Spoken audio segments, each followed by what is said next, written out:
काञ्चनशलाकया चक्षुरुम् उन्मिलितं येन तस्मै श्रीगुरुवे नमः। श्रीचैतन्यमनोभीष्टं स्थापितं येन भूतले स्वयं रूपकदा मह्यं ददाति स्वपदान्तिकम्। हे कृष्णा करुणा सिन्धो दीनबन्धो जगत्पते गोपेश गोपिका कान्त राधा कान्त नमोऽस्तु ते। तप्तकाञ्चन गौराङ्गे राधे वृन्दावनेश्वरी वृषभानुसुते देवी प्रणमामि हरिप्रिये। नमो विष्णुपादाय कृष्णपृष्ठाय भूतले श्रीमते भक्तिवेदान्त स्वामिन्निति नामिने। नमस्ते सरस्वती देवे गौरवाणी प्रचारिणे निर्विशेष शून्यवादे पाषाणदेशधारिणे। जय श्री कृष्ण चैतन्य प्रभु नित्यानंद श्री अद्वैत गदाधर श्रीवासादि गौरभक्तवृंद। हरे कृष्णा कृष्णा कृष्णा हरे हरे हरे रामा रामा रामा हरे हरे। हरे Krishna. Hare Krishna. We are reading the Srimad Bhagavatam. We are on Canto 1, Chapter 8, and the text for today is text 51. And Mataji has just joined us. Hare Krishna, Mataji. Danvat Pranam. Hare Krishna, Mataji. Dandavat Pranam. Please accept our humble obeisances. Mataji, I think due to Diwali, the participants are really low, but I'm sure they can, they'll hear the recording. Oh, okay. Catch up. Sounds good, Mataji. So we are reading the Srimad Bhagavatam, Mataji. We are on Canto 1, Chapter 8, and Chapter 8 is called The Prayers by Queen Kunti. And the text for today is text 51. So we hand over to you, Mataji. Okay, can you just give me 1 minute, Mataji? I just pick up the book. 1 minute.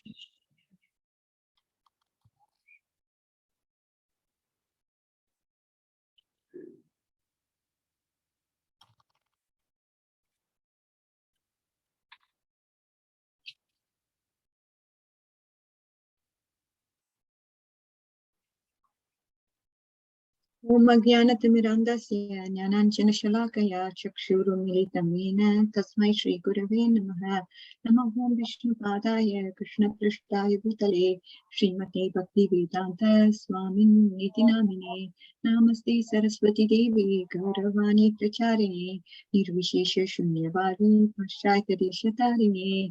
Jai Shri Krishna Chaitanya Prabhu Nityananda Shri Advaita Gadadhara Srivasadi Gaura Bhakta Vrinda.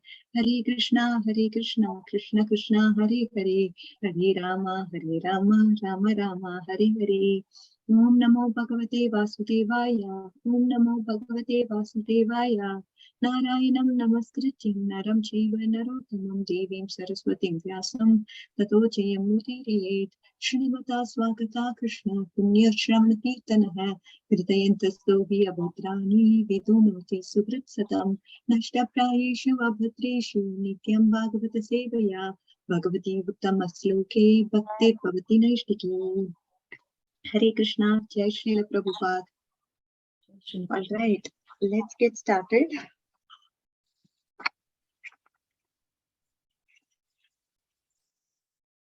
So the verse for today is 51. But before that, as usual, I think I picked up the wrong book.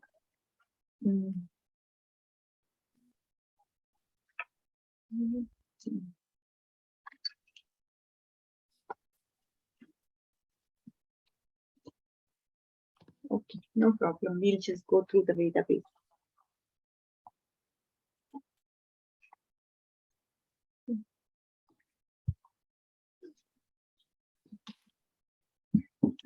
Okay, not able to find it. That's okay. All right, let's get to the verse. I'm sorry, I just will go to database now and then check for Srila Prabhupada's translation and we'll go from there. All right, so the verse number for today is 51. And here we are trying to see the context and understand what is going on. Let's see that. I have killed many friends of women, and thus I have caused enmity to such an extent that it's not possible to undo it by material welfare work. The Grihamedis, purport by Srila Prabhupada ki jai. The Grihamedis are those whose only business is to perform welfare work for the sake of material prosperity. Such material prosperity is sometimes hampered by sinful activities, for the materialist is sure to commit sins, even unintentionally, in the course of discharging his material duties. To get relief from such sinful actions, the Vedas prescribe several kinds of sacrifices. That is, horse sacrifice can get relief from Brahmahatya, killing of a Brahmana. Yudhishthira Maharaj performed Ashwamedha Yagna, but thinks that even by performing such yajnas, it is not possible to get relief from the great sins committed. In war, either the husband or the brother or even the father or the sons goes to fight, and when they are killed, a fresh enmity is created. Thus, the chain of action and reaction increases, which is not possible to be countered even by thousands of Ashwamedha Yajnas. The way of work is like that. It creates one action on another action and simultaneously thus increases the chain of material activities, binding the performer in material bondage. In Bhagavad Gita 9.27 and 2a, the remedy is suggested that actions and reactions of one path can be checked if the work is done on behalf of the Supreme Lord.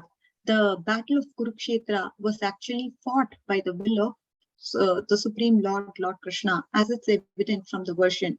And only by his will was Yudhishthira Maharaj placed on the throne of Hastinapur. Therefore, actually, no sin whatsoever touched the Pandavas, who were the order carriers of the Lord. For others who declare war out of personal interest, the whole responsibility lies within them. So very interesting purport by Srila Prabhupada. Today we are going to see, I'm going to help you understand a little bit of a technical concept. So please be prepared. But before that, we'll try to get the understanding and mood of what Srila Prabhupada is trying to say here.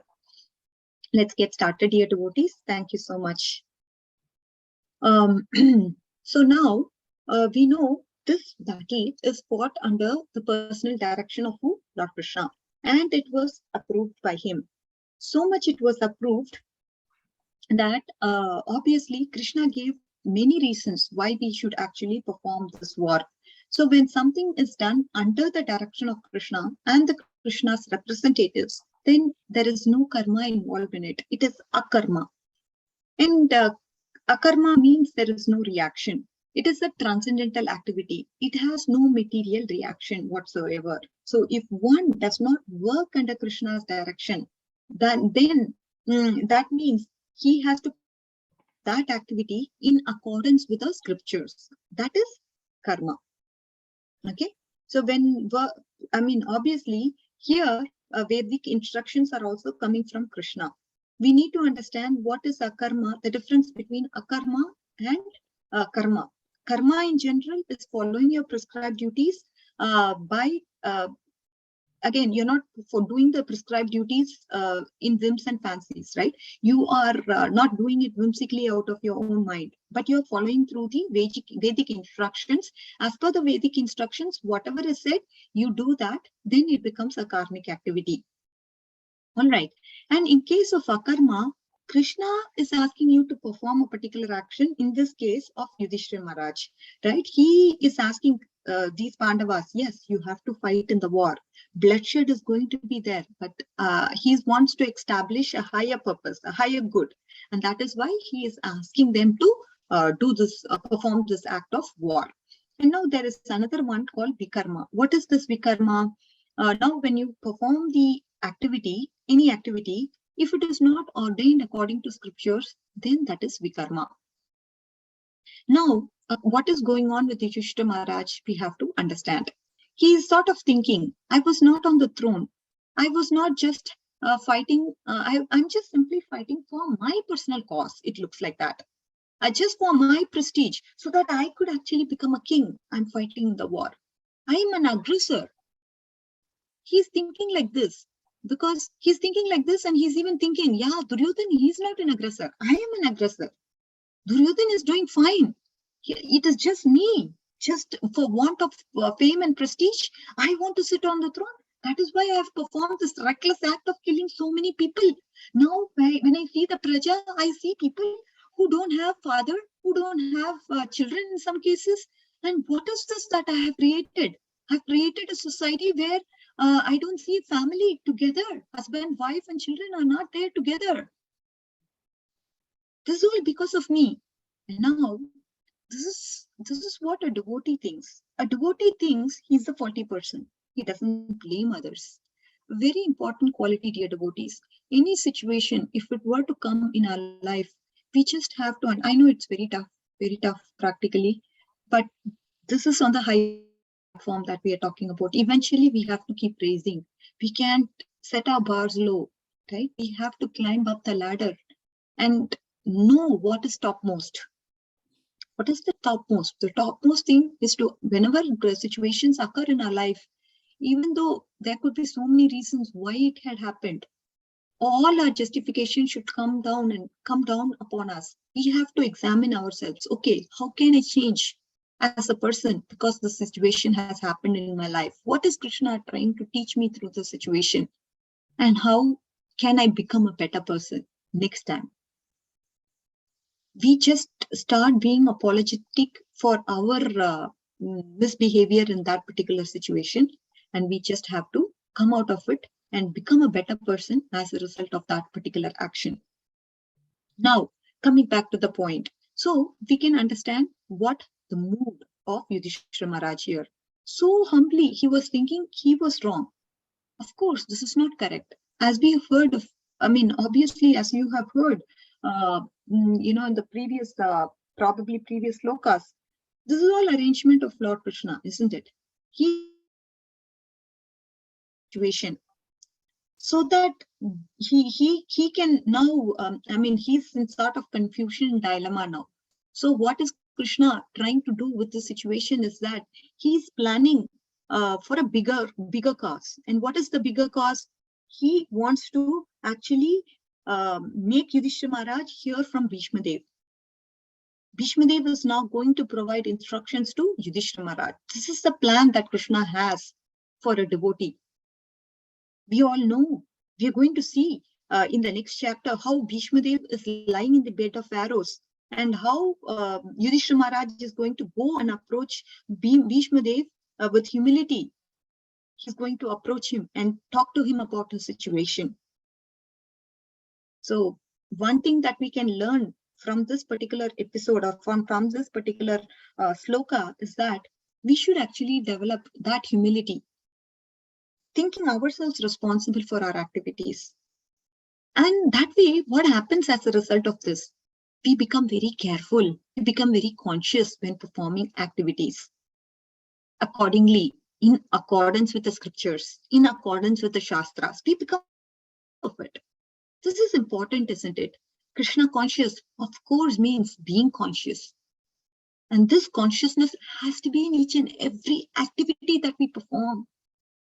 Because Krishna is giving us a chance every day, every minute, he is giving us a chance, dear devotees. We cannot misuse that. Right?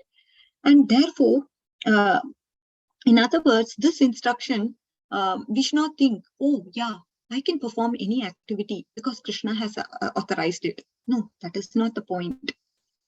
The example here can be compared to that of in a war. A very crude example in the material life, right? A military man, if he is going to perform an act for the sake of his army, if he has to fight the war, that war actually gives him permission to kill as many men as much ever the opposition, he can kill as many people or as many men. And the army will even go to the extent of awarding that person, give him some honor because he has killed so much men. See, he becomes a hero. Now, if he is going to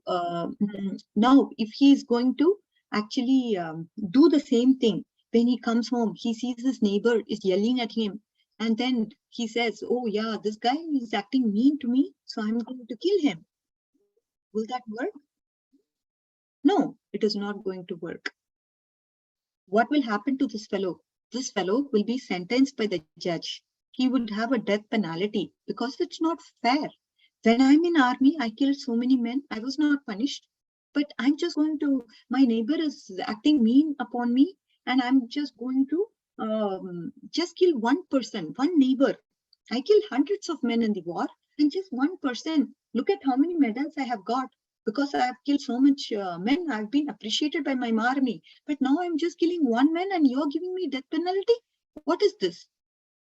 He doesn't have authority to ask like this. He's independently acting on his own accord. So that's the difference, dear devotees. If one acts under the order of Krishna, whatever he does, it's glorious. Doesn't matter. So in the case of Yudhishthira and Arjuna, they were fighting. And it became, this war became so glorious. This killing became so glorious because it is ordained by Krishna. But when we act according to our own whims and fancies, then we are responsible. Then he carries karma or vikarma. This is a problem, dear devotees. And as a result of this karma, vikarma, what happens is that we are entangled in the cycle of birth and death. We have repeated birth and death. This is a problem. And we are not able to free ourselves from the samsara. So we should actually perform our activities under the guidance of Krishna and his representatives, because either knowingly or unknowingly, we will be forced to commit sins. What do you mean, Mataji? What do you mean we will knowingly or unknowingly commit sins? Of course, even in our everyday lives, just walking on the streets, we step on so many ants and insects.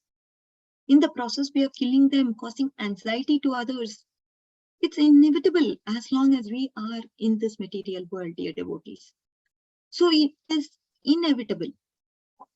But if one is acting under the instruction of Krishna, the sins actually go to him. But he is not affected by the sins. He can destroy all the sins. And it is authorized by him because he has a biggest plan for us. Just like how the government allows to kill someone if he's in the army, because the government decides what is right and wrong. They decide, okay, this is these atrocities have to be stopped whatsoever, and that is why we need military men. That is why we need defense, and nobody asks questions about it. Of course, the government these days, they're not properly directed also in some cases. But I'm just trying to give a mundane example here, just to help us understand what this correct decisions means. So Lord has supreme, he has the best plan for us. So he has the best view of everything. He has a long-term focus for us. So whatever he does is for the good of everyone. So someone may say, that's true. But sometimes God also allows people to be killed. Like in the battlefield, so many people got killed. So why would Krishna allow that? If he's all good, he could have stopped it, isn't it? He's God, he's Swarat, he's independent, he can do anything. Because always there is a higher purpose. We understand through the Srimad Bhagavatam that so many offenses were committed to Pandavas and to Draupadi Devi. Duryodhana and his brothers, they committed so many offenses to Draupadi Devi. She was a chaste woman. And to offend a chaste woman is deadly. There will be definitely bad reactions for that. So not only did they offend her, but they also tried to take her clothes off the assembly. This is the greatest offense. They cheated the Pandavas out of their kingdom. They humiliated them in many ways, and then they banished them to the forest. So by the laws of material nature, they were destined to be destroyed. The Lord didn't even have to be directly involved in this whole thing, because karma will eventually play a role here. His agent Maya would have taken care of them, those people, the Kauravas. But it just so happens that Krishna here is a friend of Pandavas. So he was involved. Right?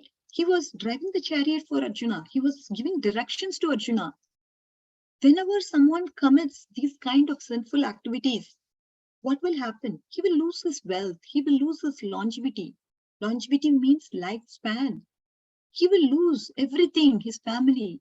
All that will be lost. See, look at Dhritarashtra. He lost his 100 sons.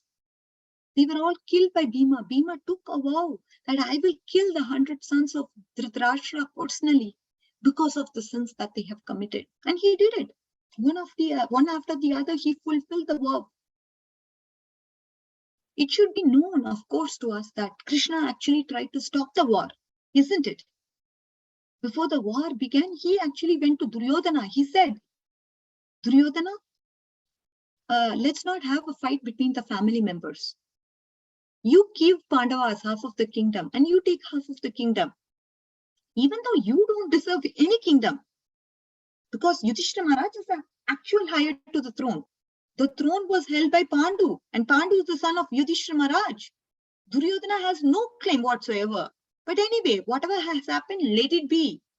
Give Pandavas half of the kingdom, take the other half, and there'll be peace. So Krishna went and spoke about this to Duryodhana. Duryodhana, what did he say? He said, no. He wouldn't listen to Krishna. He wouldn't listen to Krishna's proposal. So then Krishna said, okay, at least give 5 villages to them. 5 villages is what I'm talking about. They're all Kshatriyas. You must understand, they must be able to rule somewhere. At least give them 5 villages. Then Duryodhana made a famous statement, right? I'm not going to give Pandavas as much land as you can, even, so I'm not even going to give a piece of land to stick up. You can't even, I will not give so much land to the point where even a pin couldn't stick out of it. I'm not even willing to do that. And Krishna said, all right, then there must be war because you're not ready to deal with me. You don't agree to any proposal of mine. He was unreasonable. Duryodhana was unreasonable. So we can't blame Krishna. He tried for peace. He tried for peace. But again, we have to note this very important point here, devotees. Krishna gives free will to every living entity. Krishna has given free will to all the living entities. And he prefers not to take back his free will. That gift of independence he is not ready to take back. They have, of course, minute independence. Krishna could take it back. But then giving and taking, it wouldn't mean anything. Right? Every living entity has a free will. So he has given us that free will and he doesn't take it back again. Therefore, if you look at this particular episode, what is going on? Even when Duryodhana disrespected him and insulted him, still Krishna respected him. All right. He didn't actually he didn't make Duryodhana understand, oh, this is wrong. He didn't take his free will. Even though he disrespected Krishna, he allowed him to do so. So we have to understand Krishna, in one sense, he gives freedom to everyone to choose and he'll not take it back. The free will is always there. Even when you disrespect, Krishna is not going to take away that free will. He may cut off your head as often he may do. When somebody disagrees, they can go to any extent. We all know the episode, right? See, Krishna in one of the episodes cuts off the head of someone. So that's the episode I'm talking about. Where in Mathura, Krishna and Balaram, they went to the city in Mathura, they were walking, and then this washerman came and he had beautiful royal clothing. It was all King Kamsa's clothing. And Krishna said, hey, washerman, let me see what you have. These are all very nice clothes. Why don't you give some to me and some to Balaram? And Krishna started to pick up the best ones. And then the washerman said, how dare you boys? You live in the forest, you're not even clean, you're just forest boys. How dare you are asking me for King Kamsa's clothes? You're not forest boys. What do you think of yourself? This is ridiculous. He said like that. And now Krishna, he didn't like this attitude. So what did he do? With his hand, he chopped off his head. He cut off his head. And then he took the clothes and then gave some to Balram and then the cowherd boys. And everyone decorated themselves with King Kamsa's clothes. So generally, he could have stopped the washerman to speak, isn't it? He could have paralyzed that washerman. He could have just done something to him so that he'd not even to utter a word. But he allowed him to speak. Whatever you want, you speak, no problem. And then he responded, finally. But that response also was a good one for washerman. because being directly killed by the hands of the Lord, what happened to him? He got liberation, dear devotees. So that's an important point, that Krishna gives everyone the right to do whatever you want. Of course, he gives us a good advice in the form of Shastras and through the devotees. So many things he gives, but it's up to you whether or not you want to follow it, he says. If you follow the advice, then you're going to be happy. You're going to be peaceful. You're going to be satisfied. If you don't follow the advice, then you're going to be suffering because of the loss of material nature. So this is the point. If we act on behalf of Krishna, there is no reactions. It is a karma. But if we don't act following the instructions of Krishna, then that becomes a sinful activity, dear devotees. This is the understanding of today's verse. So we can understand Yudhishthira is lamenting, and we'll more so understand the details of this particular episode, why Krishna did what he did in case of Yudhishthira Maharaj, in a more elaborate fashion in the 9th chapter. So now, as I told you, since we are talking about karma, I want to give you a sort of overview, which is kind of technical, but this helps us to get a practical understanding of what is going on with us. So I thought even though it's a technical section, we'll probably see this in the canto number 3, which is going to come very soon. Again, we not very soon. It's definitely going to take some time. But before that, I mean, Srimad Bhagavatam has to be repeated several times. That's when it actually gets into the heart. And so even though I'm saying something that's going to come in the Sankhya philosophy of the 3rd chapter, this is definitely going to help you understand what you're doing. I thought this practicality is important because how we react, why do we react in such a way, is something that every living entity has to understand. The science has to be understood. Otherwise, we will act whimsically, dear devotees. So that is the point I'm bringing up this particular topic today. And I'm going to cover a little bit of the concepts of Sankhya. I'll be talked about in the 3rd chapter. So if you don't mind, I'm just going to start my conversation on this right now. Now, I'm just going to compare this to computers. So computer has a huge hard drive, right, where all the information is stored. And now Chitta is nothing but it's a repository, Antakaranas. Okay, let me define this first. Antakaranas, we always talk about Antakaranas. What is Antakaranas? Antakaranas includes the Chitta, the Manas, the intelligence, that is the Buddhi, and the false ego. These are the 4 things that the Antakarana has. Now, we are going to go through the definitions of each of them and try to understand what is the function of each of them, and also try to correlate it with an example in real life so that you're able to understand what are the functions of each of these. So without any further ado, we will get started. As I'm telling you, this is about Antakaranas, okay? And I'm now comparing it to a computer jargon. I'm going to use a computer jargon here to kind of help differentiate these terms. Okay, now, as I told you, we have hard drive, and hard drive is a place where all information is stored. And Chitta is nothing but a repository of all the information that we have in our mind. Okay, it is all stored in Chitta. So in accordance to Vedic philosophy, we are going to understand that this terminology is here. So all these terms are actually spoken in the Sankhya philosophy. And Chitta, what is Chitta now? Chitta is a storehouse or repository of all the information, like how in the hard drive we see all the information is stored there. Now, we need to understand what is Manas and what is Buddhi and what is false ego, right?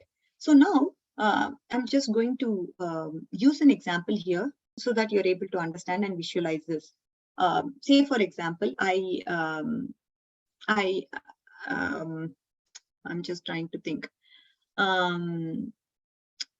Okay, so let's just say you. Okay, let's talk about this example of samosa. But before that, let me try to help you understand what Manas is. Okay, now we have Chitta, which is the information that is stored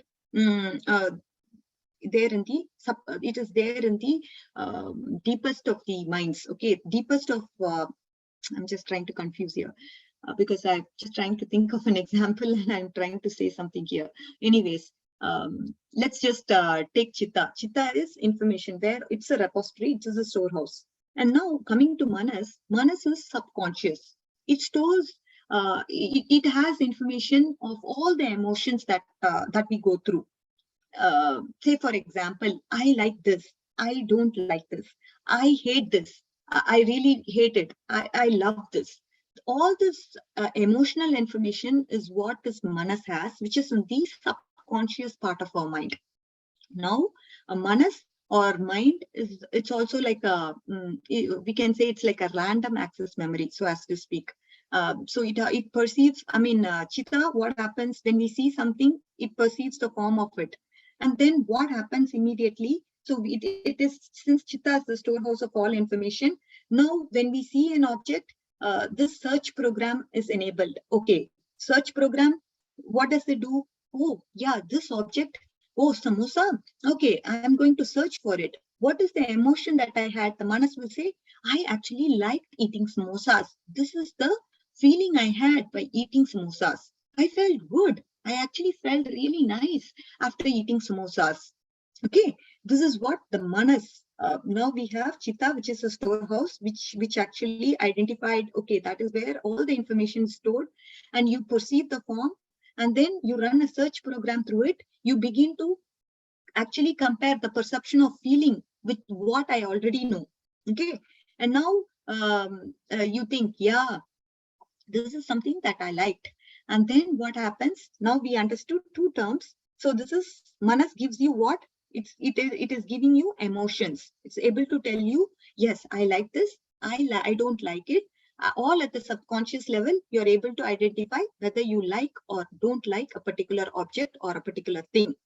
Now we are going to understand and see, say for example, you know, I look at a car, I look at the Mercedes or a music. Then what happens at the subconscious level? I immediately get a feeling. Oh yeah, I had a, you know, immediately some thought comes to us, isn't it? Something. Oh yeah, Mercedes, it's cool. Really nice. It's a very nice car.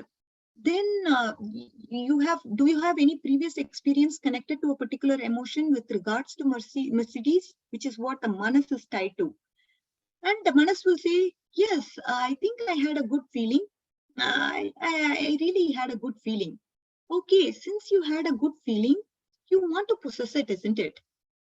This is what false ego. The false ego wants to connect it to me. Oh yeah, I want Mercedes to be mine.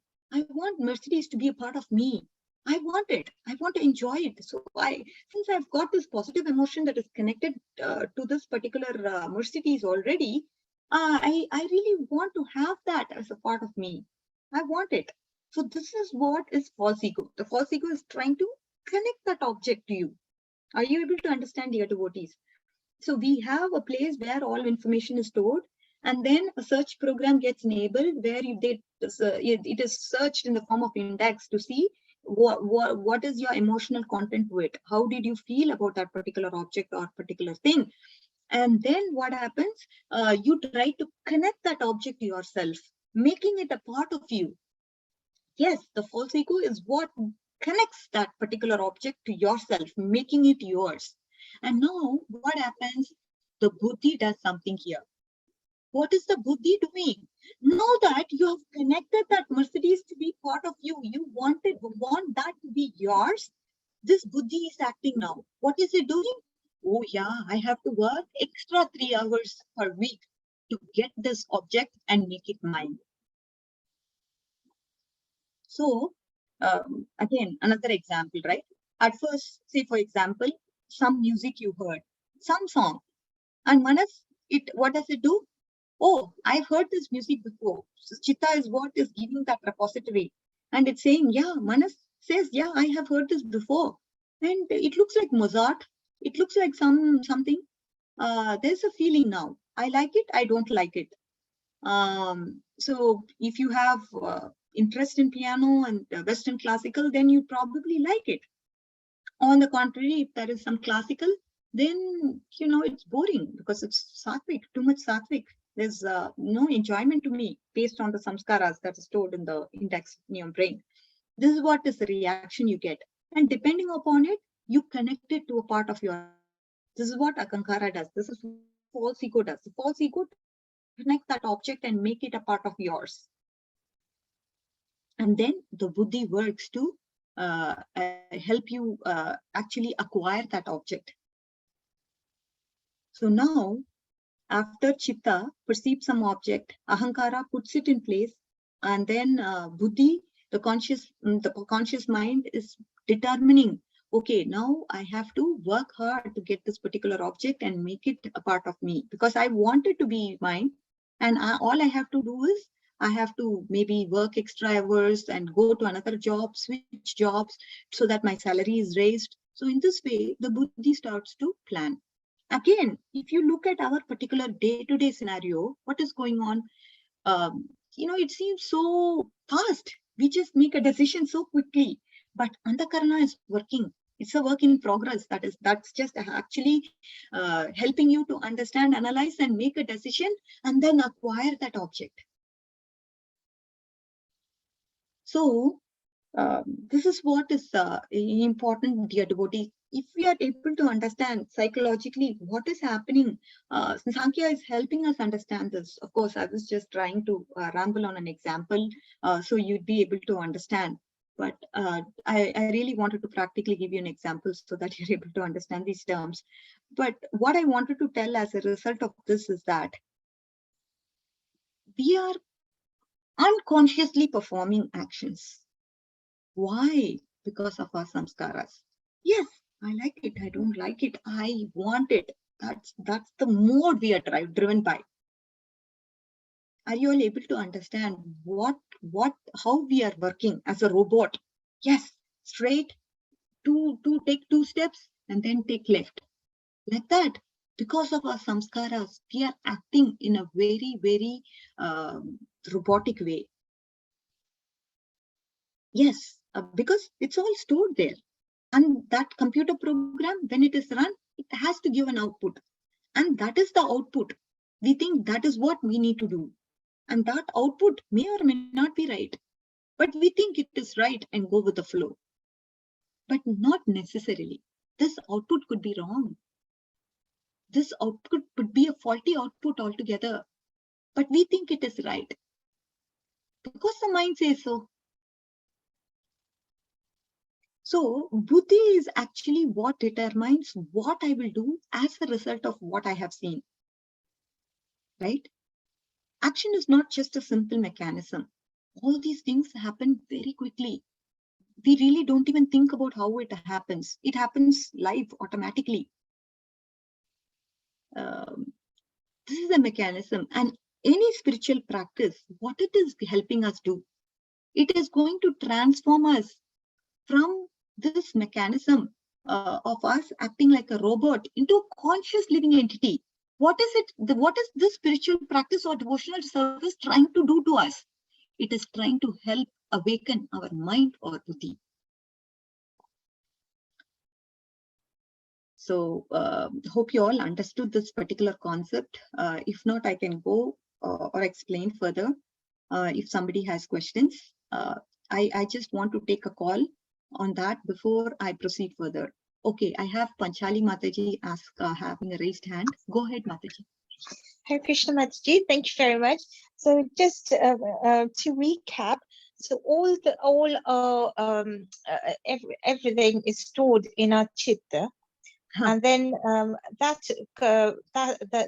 next step is it goes to them. If you come across something which is stored in our chitta, it goes to the manas, which has stored feelings, and tells us whether we've had a positive or a negative reaction to what we are referring to in the chitta, and then that moves forward to the false ego, which then tells us what to do, which relates it to ourselves.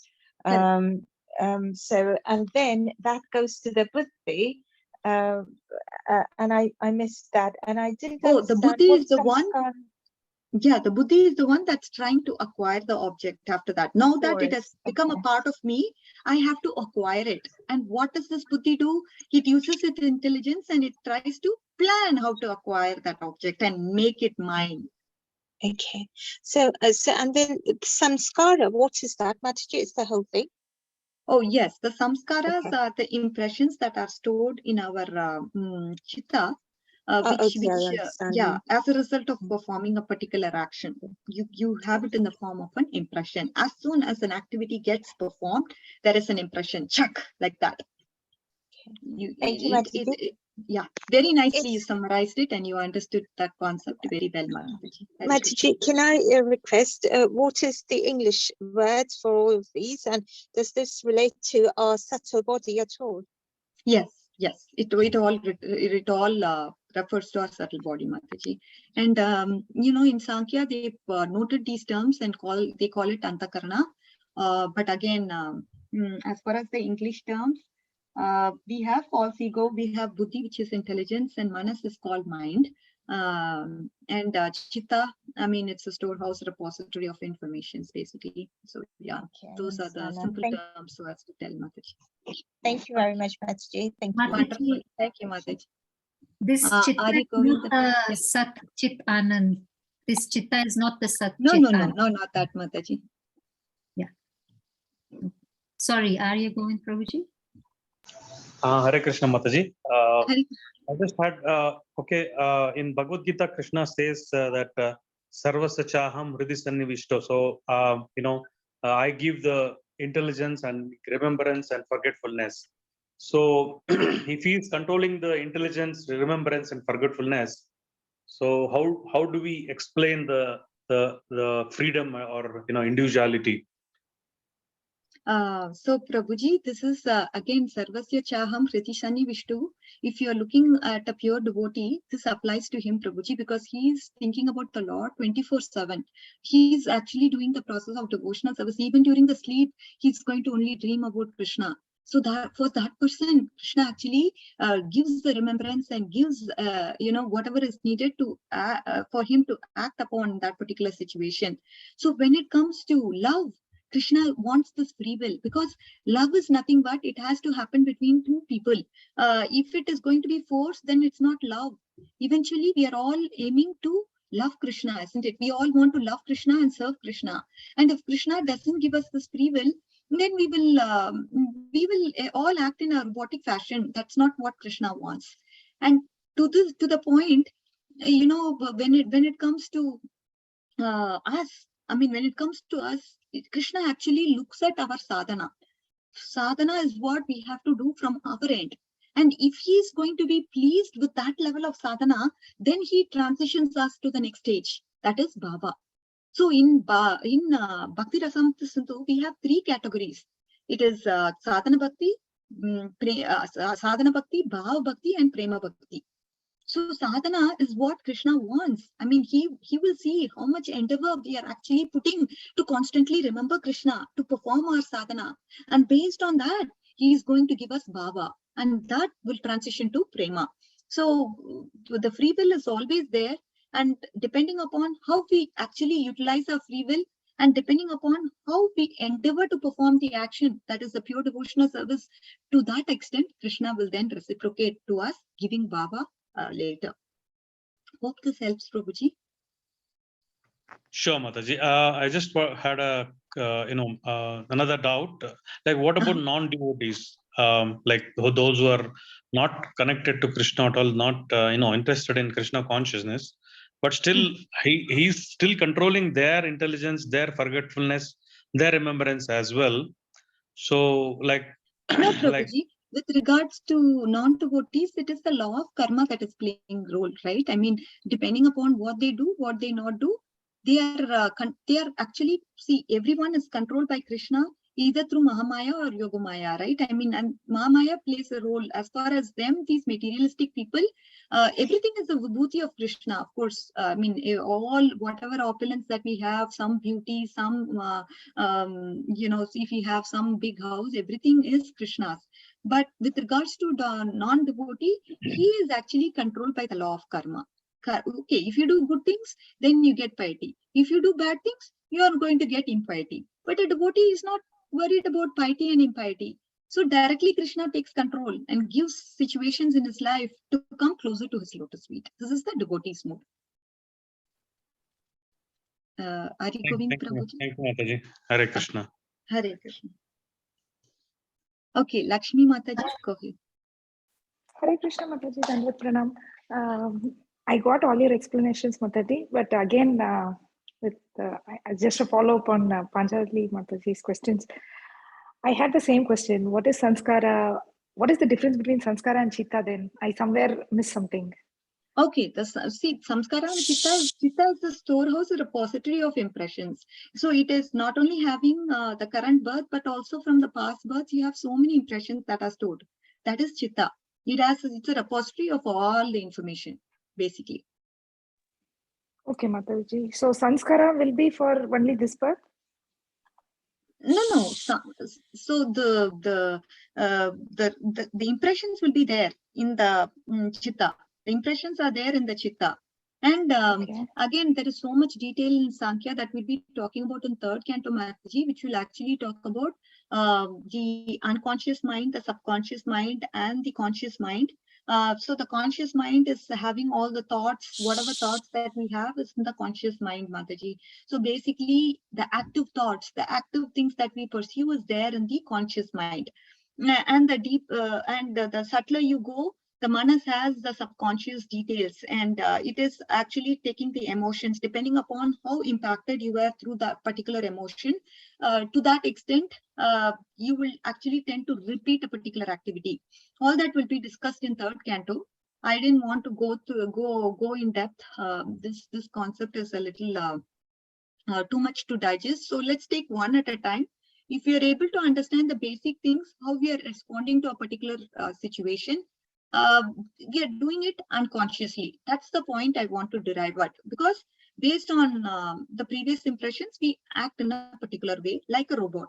And what Krishna consciousness is trying to do to us is that we are trying to consciously respond to an incident or an activity based on what the Shastra say, based on what our Guru says. This is what we are going to consciously follow.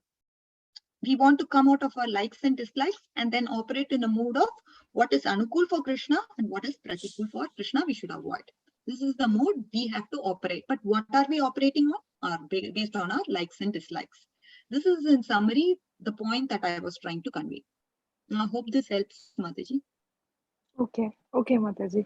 I think so. First we see an object, so chitta, then manas, then false ego, then buddhi comes, and after all these happens, an action is happening, and that will be stored in sanskara.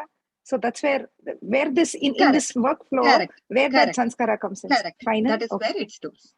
Chitta is where it gets stored. Yes. Thanks, Mataji. Hare Krishna. Yes.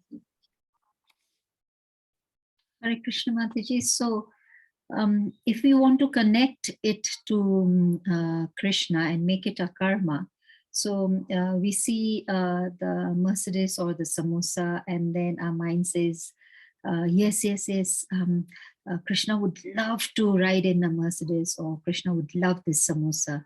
And then we can further say, yes, I want to acquire this samosa. I want to take it to the temple and offer it to the Lord.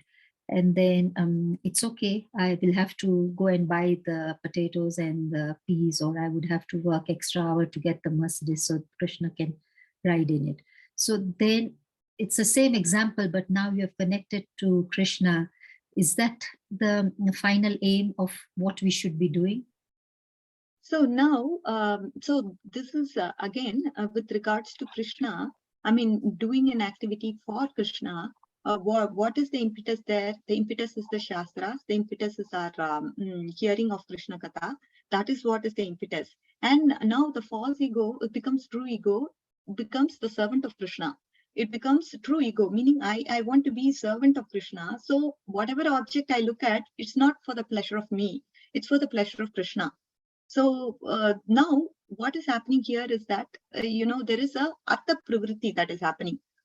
Artha Pravritti means it's a spiritual impression that gets that is why this act is akarma. It doesn't have any reaction because you are not actually connecting to your likes and dislikes, but it actually works on the platform of anukulyasya sankalpa and pratikulyasya varshan.